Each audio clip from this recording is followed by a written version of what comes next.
Johnny Depp was walking through the streets of a big city, just like so many other afternoons in his life. But that afternoon, something felt different. The sun was low on the horizon, casting a golden light over the tall buildings and the bustling crowd. The sound of honking horns and frantic conversations in New York filled the air, but suddenly, something cut through that urban symphony. On a street corner, a figure caught his attention. A young woman, wearing dirty and tattered clothes, was sitting on the ground with a baby in her arms. Her eyes were tired but filled with immense, unconditional love for the child. She sat there with nowhere to go, no roof over her head, yet holding the baby tightly, trying, somehow, to survive. Johnny hesitated for a moment. He had seen so many people on the streets before, but something about her gaze made him stop. He approached, feeling a bit uncomfortable, unsure of what to say. The woman raised her eyes to him, and for a brief moment, it seemed as if she was expecting something. Perhaps help, perhaps just a look of compassion. But Johnny, like so many others, didn't know what to do. What could he do? He looked at her, and instead of handing her some change, as he often did, something compelled him to stay. "Do you have a place to stay?" Johnny asked, his voice slightly trembling. The woman looked at him and gave a tired smile, almost as if she had answered that question 1,000 times before.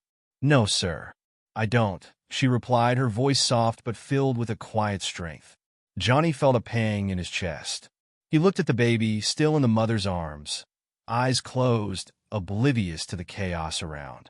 The scene felt surreal, as if he'd been transported to another world. He couldn't ignore it. He couldn't just move on as if nothing had happened. Something inside was calling for change, for intervention, for something more than just looking and walking away. He took a few steps back, hesitating. But before he could decide what to do, something stirred within him. He looked at the woman and the baby again, and then, with a deep sigh, he stepped closer. I can't just walk by and pretend I didn't see this. Let me see what I can do," Johnny said, more to himself than to her. But the woman looked at him, surprised, and then said, with a hint of disbelief, "Are you really going to help me?" Johnny hesitated, but something inside him knew there was no turning back. He didn't know how, but he would do something. He didn't know if it would be enough, but he would do something. "Hey there, have you ever been in a situation where you felt like you had to make a decision that could change someone's life forever? What would you do? Let me know in the comments below. And if you're enjoying this story, don't forget to hit that like button and subscribe to stay updated on more emotional and inspiring stories like this one. Now let's get back to the story. Johnny took a deep breath, his mind racing with possibilities. He wasn't sure what he was about to do, but he knew he couldn't just walk away. The woman's tired eyes seemed to pierce through him, demanding something more than just sympathy. She was waiting for him to do something, anything. "Let's go somewhere quieter," Johnny said, motioning toward a nearby cafe. He wasn't sure if she would agree, but to his surprise, she nodded. The two of them, an unlikely pair, walked down the bustling street. People rushed past them, oblivious to the scene unfolding. But Johnny felt like the world had slowed down. He wasn't just walking beside a homeless woman and her child. He was walking with someone who, for reasons beyond her control, had been forgotten by society. They sat down at a small table, and Johnny looked around, trying to figure out what to do next. The woman adjusted her baby in her arms, her eyes never leaving Johnny's face. She was waiting for him to make the next move. "So, what's your name?" Johnny asked, his voice gentle, but with an underlying urgency. "Alice," she replied, her voice barely above a whisper. "And this is my son, Noah?" Johnny nodded, trying to hold back the wave of emotions that was threatening to overwhelm him. He could see the exhaustion in her eyes, the weight of a life lived on the edge, constantly fighting to survive. But there was something else too, a spark of determination, a refusal to give up. "How did you end up here?" Johnny asked, trying to sound casual, but his heart was racing. He knew he had to ask, but the question felt too intrusive. Alice hesitated for a moment, then let out a deep sigh. "It's a long story," she began. "I used to have a home, a job. I was just like anyone else. But life has a way of knocking you down when you least expect it. I lost my job, my apartment, and then, well, here I am. Johnny could see the pain in her eyes as she spoke, but there was also something else, something that made her different from the many others he had seen on the streets. She wasn't asking for pity. She was asking for a chance to get back up.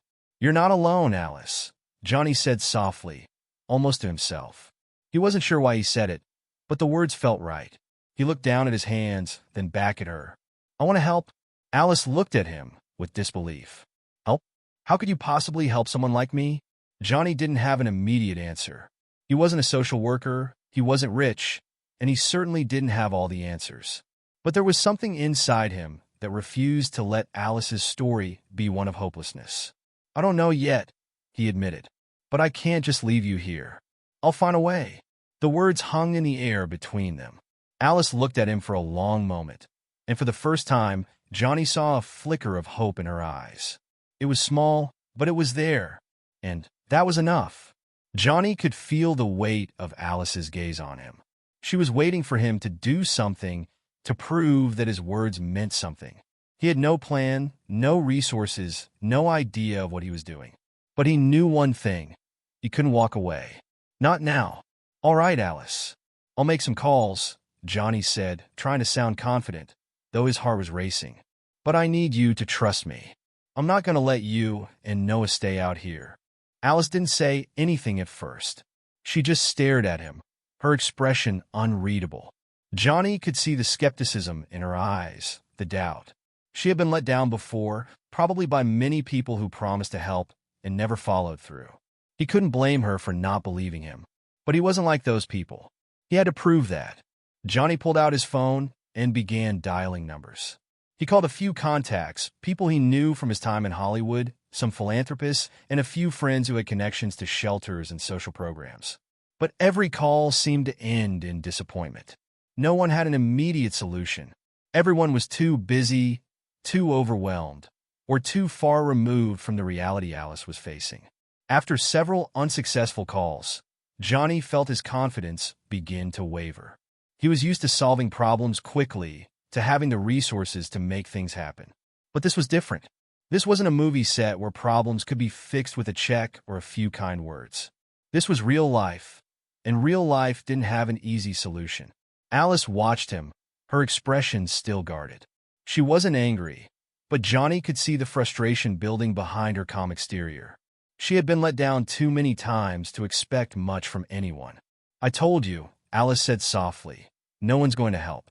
People like me, we're invisible. You can try all you want, but it's not going to change anything. Johnny clenched his fists, fighting the urge to give up. He could feel the weight of her words, the truth in them. But he couldn't accept that, not without at least trying.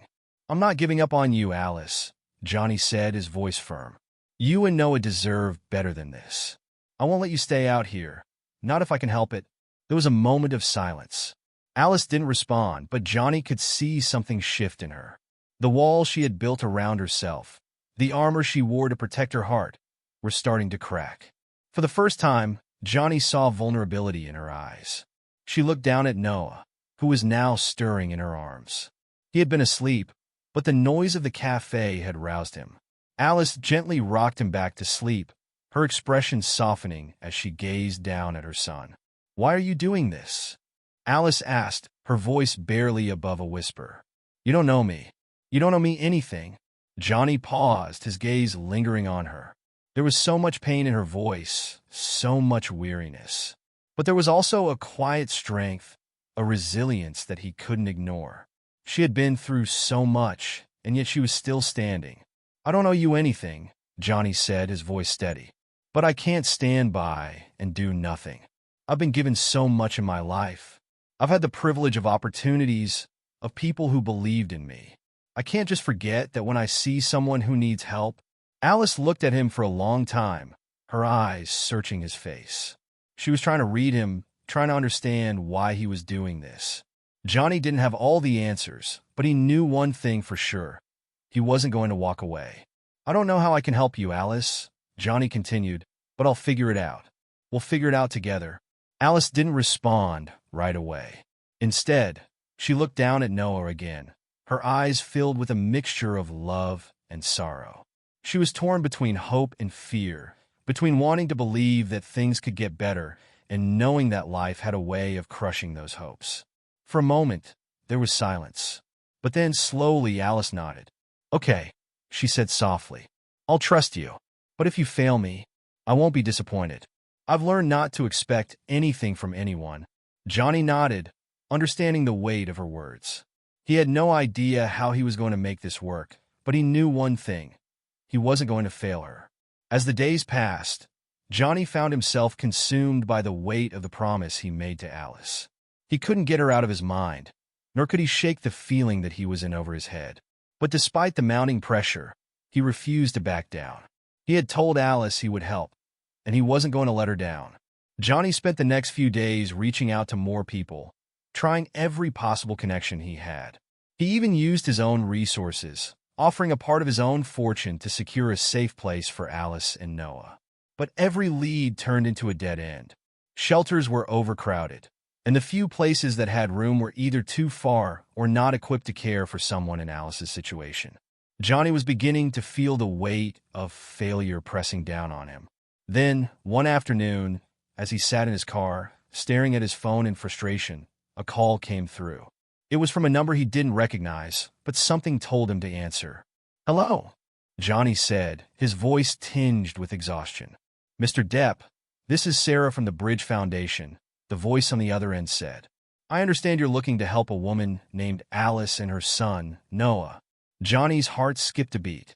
Yes, that's right. Can you help them?" "We may have a solution for you," Sarah replied. "But I need to warn you, this isn't an ordinary shelter. We specialize in helping people who have been through extreme situations, people who need more than just a roof over their heads. It's a long-term program, and we don't take just anyone. But Alice and Noah, they may be exactly what we're looking for." Johnny's mind raced. This was the break he had been waiting for, but there was something about the way Sarah spoke that made him uneasy. He had to know more. "Why do you think they're a good fit?" Johnny asked, trying to keep his voice steady. Sarah hesitated for a moment before answering. "Alice's situation is unique. She's not just a homeless woman. She's a survivor. And Noah, he's not just a child in need of a home. He's a symbol of hope, of resilience. We believe that helping them could be the key to something much bigger." Johnny felt a chill run down his spine. What did she mean by that? What was so special about Alice and Noah that they were exactly what they were looking for? The more Sarah spoke, the more Johnny realized that there was something he didn't understand, something that Alice hadn't shared with him. "I don't understand," Johnny said, his voice tight with confusion. "What do you mean by that? What's so special about them?" Sarah took a deep breath. "I can't explain everything over the phone, Mr. Depp. But if you're serious about helping them, I need you to meet with us. We can't do this over the phone. You need to see for yourself." Johnny's mind was racing. He had come this far, and now he was being told that there was something more to Alice and Noah's story than he had ever imagined. He didn't know what to think, but he knew one thing for sure.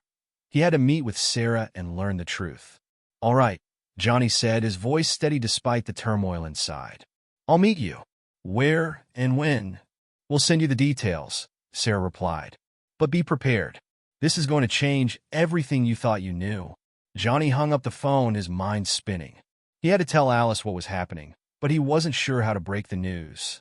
What if she didn't want to go through with it? What if she didn't trust him anymore? But he had to try. He had to find out what was really going on. That evening, Johnny met Alice at the same cafe where they had first talked. She was sitting at a corner table, cradling Noah in her arms. She looked up as he approached, her tired eyes scanning his face for any sign of what was to come. "Alice," Johnny began, his voice soft, "I've got some news.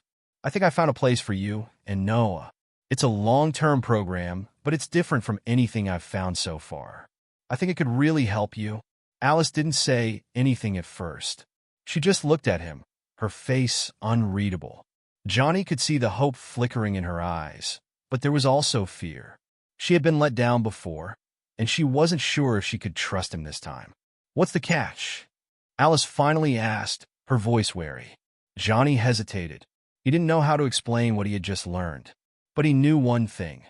He had to be honest with her, no matter how strange or unsettling the truth was.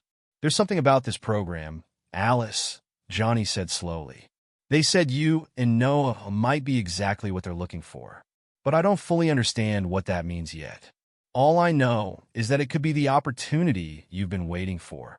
Alice stared at him for a long moment, her eyes searching his face for any sign of deceit. Finally, she nodded. I'll go, she said quietly. But if this doesn't work, Johnny, I won't be disappointed. I can't afford to be. Johnny nodded, understanding her skepticism. But he also knew that this was their chance. It was a chance for Alice to rebuild her life, for Noah to have a future. And Johnny wasn't going to let it slip away. The following morning, Johnny and Alice set out to meet Sarah at the Bridge Foundation's headquarters. The building was tucked away in a quiet part of the city, its sleek, modern design standing in stark contrast to the grimy streets they had left behind. As they walked through the doors, Alice held Noah tightly, her grip a mix of protectiveness and nervous anticipation. Johnny led the way, his usual confidence tempered by a sense of uncertainty. He glanced at Alice, offering her a reassuring smile. We're in this together, he said softly, and she nodded, though her eyes betrayed her lingering doubts. Sarah greeted them in the lobby, her demeanor warm but professional. She guided them to a small conference room, where they sat down to discuss the program. Sarah began by explaining the Foundation's mission, to provide not just shelter, but a comprehensive support system for individuals who had faced extraordinary challenges. We believe that everyone has a story worth telling, Sarah said, her gaze shifting between Johnny and Alice. Alice, your resilience and determination to care for Noah despite everything you've been through is nothing short of remarkable. And Noah, he's a symbol of hope. Together, you represent the kind of transformation we aim to foster. Alice looked down, her fingers tightening around Noah's tiny hand. I'm just a mother trying to survive, she murmured. I'm not sure what makes me special. Sarah leaned forward, her expression earnest. It's not about being special, Alice. It's about showing others that change is possible. That even in the darkest times, there's a way forward. That's the message we want to share. Johnny listened intently, his mind racing. He hadn't anticipated this level of depth or complexity. He had expected a simple solution, a safe place for Alice and Noah to stay. But now, he realized that this was about more than just providing shelter. It was about creating a ripple effect, inspiring others through Alice's journey. Sarah continued, outlining the program structure. Alice and Noah would receive housing, medical care, and counseling. Noah would be enrolled in a nearby preschool, and Alice would have access to job training and education. But there was one condition. Alice had to be willing to share her story with the world. We'll support you every step of the way, Sarah assured her. But your story has the power to inspire others, to show them that they're not alone. Are you willing to do that? Alice hesitated, her eyes filling with uncertainty. She had spent so much of her life trying to remain invisible, to avoid judgment and rejection. The idea of sharing her struggles with strangers was terrifying. But as she looked at Noah, she realized that this was about more than just her. It was about giving her son a chance at a better life. I'll do it, Alice said finally, her voice steady despite the fear in her heart. If it means giving Noah a future, I'll do whatever it takes. Sarah smiled, her expression one of genuine admiration. You're stronger than you think, Alice. And we'll be here to help you every step of the way. Over the next few weeks, Alice and Noah settled into their new home, a cozy apartment provided by the Foundation. For the first time in months, Alice felt a sense of stability. She began attending counseling sessions and job training classes, while Noah thrived in his new preschool. Slowly but surely, they were rebuilding their lives. Johnny visited often, his presence a source of comfort and encouragement. He watched with pride as Alice began to open up, sharing her story in interviews and speaking engagements arranged by the Foundation. Her words resonated with audiences, her authenticity and vulnerability touching hearts and inspiring change. One evening, after a particularly moving event, Johnny found himself alone with Alice on the balcony of her apartment. The city lights twinkled in the distance, casting a warm glow over the scene. You've come a long way, Johnny said, his voice filled with admiration. I'm proud of you, Alice. She smiled, her eyes glistening with tears. I couldn't have done it without you. You gave me a chance when no one else would. Johnny shook his head. You had it in you all along. I just helped you see it. As they stood there, a sense of peace settled over them. They both knew that the journey wasn't over, that there would still be challenges ahead. But for the first time in a long time, they felt a sense of hope, a belief that the future held promise. As Alice's story began to spread, the reaction was overwhelming. News outlets picked up her journey, highlighting the extraordinary transformation of a homeless mother who, against all odds, had found stability and purpose. Social media buzzed with comments and shares, and people from all walks of life reached out with messages of support. At first, Alice struggled to comprehend the magnitude of the response. Strangers sent letters, sharing how her courage had inspired them to face their own struggles. Donations poured into the Bridge Foundation, allowing the organization to expand its reach and help even more families in need. Alice became a symbol of resilience, proof that even the most dire circumstances could be overcome. One particular moment stood out. During a televised interview, the host asked Alice what kept her going during her darkest days. She paused, looking down at her hands before answering. My son, she said softly. Noah is my everything. When I felt like giving up, I looked at him and realized that I couldn't. He needed me to be strong. And now, I see that he's not just my reason to keep going. He's my reason to believe in a better future. The audience erupted into applause, and tears streamed down the faces of many. Johnny, watching from the wings, felt a lump rise in his throat. He had known Alice's story was powerful, but seeing its impact firsthand was something else entirely. One evening, Johnny and Sarah met to discuss the foundation's next steps. Alice has become a beacon of hope, Sarah said. Her story is changing lives, Johnny. People are starting to see that homelessness isn't just a statistic. It's a human experience. Johnny nodded, his mind racing with ideas. What if we took this further? A documentary, maybe? Something that tells not just Alice's story, but highlights others like her.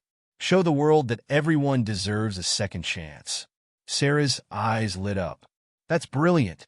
And with Alice as the face of the campaign, it could make a real difference. The idea quickly took shape. A team of filmmakers was brought on board, and Alice agreed to participate, albeit with some trepidation. Over the next few months, they captured her journey, her struggles, her triumphs, and her unwavering love for Noah. The documentary, titled A Bridge to Hope, premiered to critical acclaim, earning awards and sparking conversations about homelessness and social justice. Alice's newfound platform allowed her to advocate for systemic change. She spoke at conferences, met with policymakers, and worked tirelessly to ensure that others wouldn't have to endure what she had. Through it all, she remained grounded, her focus always on Noah and the life she was building for them. Months after Alice's story became a global phenomenon, she sat on the same park bench where Johnny had first approached her. This time, she wasn't alone. Noah played nearby, his laughter echoing through the crisp autumn air. Alice watched him, a smile spreading across her face. She felt a sense of peace she hadn't known in years. Johnny joined her, carrying 2 cups of coffee.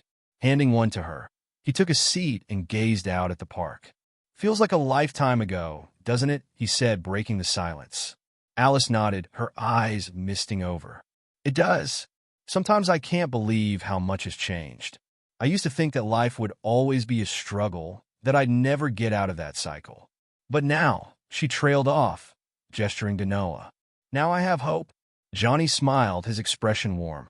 You've come so far, Alice. And it's not just your life that's changed. You've inspired so many people. That's something to be proud of. Alice looked at him, her gratitude evident. I couldn't have done it without you. You didn't just give me a chance. You believed in me when I couldn't believe in myself. Johnny shook his head. You had that strength all along. I just helped you see it. The two sat in comfortable silence for a moment, the weight of their shared journey hanging in the air. Finally, Alice spoke. Do you ever wonder why you stopped that day? Why you chose to talk to me? Johnny chuckled, his gaze distant. I don't know. Maybe it was fate. Or Maybe I just saw something in you that reminded me of myself. Either way, I'm glad I did." Alice reached over, placing her hand on his. "Me too." As the sun began to set, casting a golden glow over the park, Alice felt a sense of closure. Her journey had been long and arduous, but it had led her to a place of stability and purpose. She had found her voice, her strength, and a community that believed in her. And most importantly, she had given Noah a future filled with possibilities. The story didn't end there, of course. Life would continue to present challenges, as it always did. But Alice knew she was ready to face them, armed with the lessons she had learned and the support of those who cared about her. As they left the park, Johnny turned to her with a grin. "So, what's next for the unstoppable Alice and Noah?" Alice laughed, the sound light and full of promise. "Whatever comes our way, we'll handle it together." And with that, they walked into the future, their hearts full of hope and their spirits unbreakable. Months after the success of the documentary A Bridge to Hope, Alice's community organized a special event to honor her journey and the impact of the foundation. The town square was adorned with string lights and flowers, buzzing with people of all ages who had come to celebrate. Alice stood on a small stage, visibly moved, with Noah holding her hand tightly. The microphone trembled slightly in her grasp, but her voice was steady. "I never imagined I'd be here, standing in front of all of you, sharing my story. But today, I realize it's not just my story, it's ours.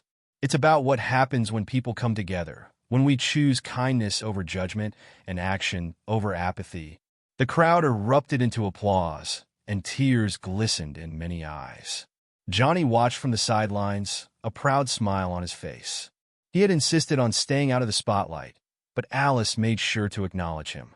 "This wouldn't have been possible without one person who chose to see me as more than my circumstances. Johnny, thank you for believing in me." The evening ended with laughter, music, and a renewed sense of hope as the community embraced Alice as a symbol of resilience and transformation.